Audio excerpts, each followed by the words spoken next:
Alright, I'm getting a bit nervous because this is my first time hosting a video by myself. So, wish me luck. Hey guys, welcome to the show.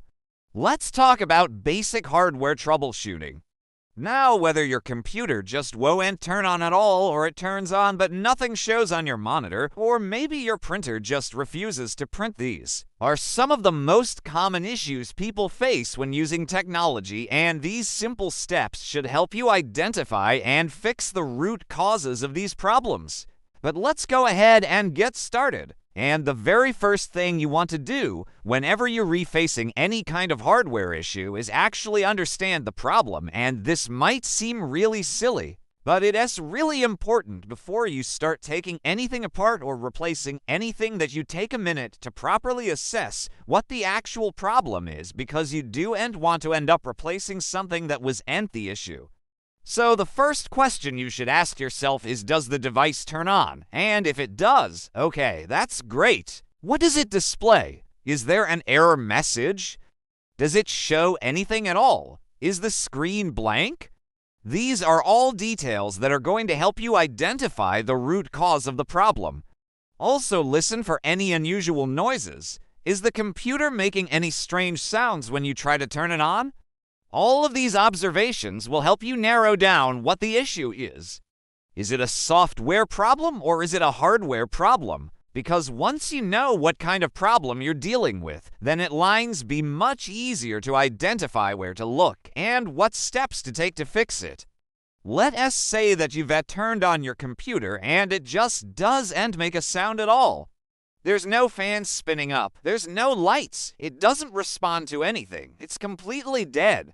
That's a very different issue than, let us say, you turn it on and it starts beeping really rapidly. That could be an issue with the processor or some other component inside. So, step 1, always understand the problem. Make sure you know what you're actually dealing with before you start trying to fix it. Okay, now that you've assessed the problem, let's talk about step 1, check power and connections. This may seem really obvious, but believe me, this is the most common issue that people run into. They think their computer has some sort of major hardware failure, when in reality the problem was as simple as a loose power cable. So here's what you want to check. First, is the device plugged in properly? This goes for laptops, desktops, printers, literally anything you're trying to use. Make sure that the power cable is plugged into the wall, plugged into the device. If it's a laptop, is the battery charged? Then, after that, move on to the next step. Just test the outlet with another device. Try plugging something else into that outlet to make sure that it's actually working. If you're still not sure if the outlet is working, then grab a multimeter or just use a voltage pen, which is basically a cheaper version of a multimeter. That will give you a clear indication of whether or not there's power running through that line. So yeah, always start with checking power and connections. That is the most common issue. People think that their machines are broken when in reality it's just a loose cable somewhere. Now, after you've checked all of your connections, the next step is to inspect external components. This is another place where a lot of people run into trouble. Let's say your computer is turned on, but nothing displays on your monitor. Well, the first step after checking power and connections is to disconnect and reconnect everything. This includes your monitor, your mouse, your keyboard, any external devices you have plugged into your computer. After you've unplugged everything, leave it for about 30 seconds, let it sit there, and then plug everything back in and try turning it on again.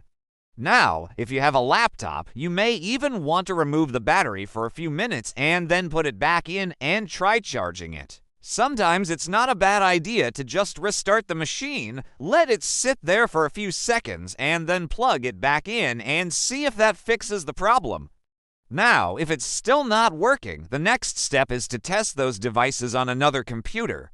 If you have a friend or a neighbor with a working computer, try connecting your monitor, mouse, and keyboard to their device and see if they work. If they do, then the problem lies with your own computer. If they don't work on the other person's computer, then the issue is with your mouse, keyboard, or monitor. And that should make it much easier to diagnose because then you know that the problem isn't coming from the computer itself. Now, if none of that helps, the next step is to look for physical damage. Take a close look at your cables, your ports, and any nearby connections to see if you can spot any damage. A cracked screen, bent ports, or frayed cables can often cause malfunctions and should be replaced right away. Don't try using them if they read damaged because you could end up causing even more damage to your device, and that could end up costing you a lot more money in repairs. Once you've inspected all of your connections and you haven't found any physical damage, the next step is to run basic tests. Many computers these days come with some sort of built-in diagnostics. So when you start it up, depending on what type of computer you have, you lines either hit a key like the delete key or the F2 key or sometimes the F10 key, and that lines load the BIOS or the basic input-output system. And you'll see a screen that looks something like this. And you can run tests from there to diagnose your RAM, your hard drive, other components on your computer. Now, it depends on the manufacturer of your device. It might be a little bit different. So you might have to Google how to access diagnostics on your particular computer model.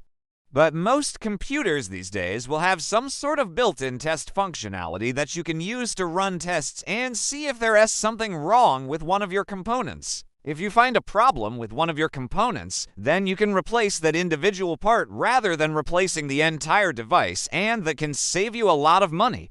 Another thing you can do is check the event logs on your device. Most operating systems will store error messages and logs of events that happen on your computer. And sometimes there's a specific error code that points directly to what the problem is.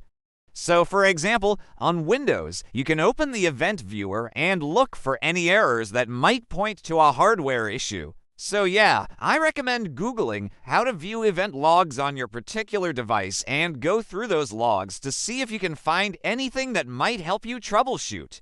Now, keeping your computer clean can actually prevent a lot of hardware issues.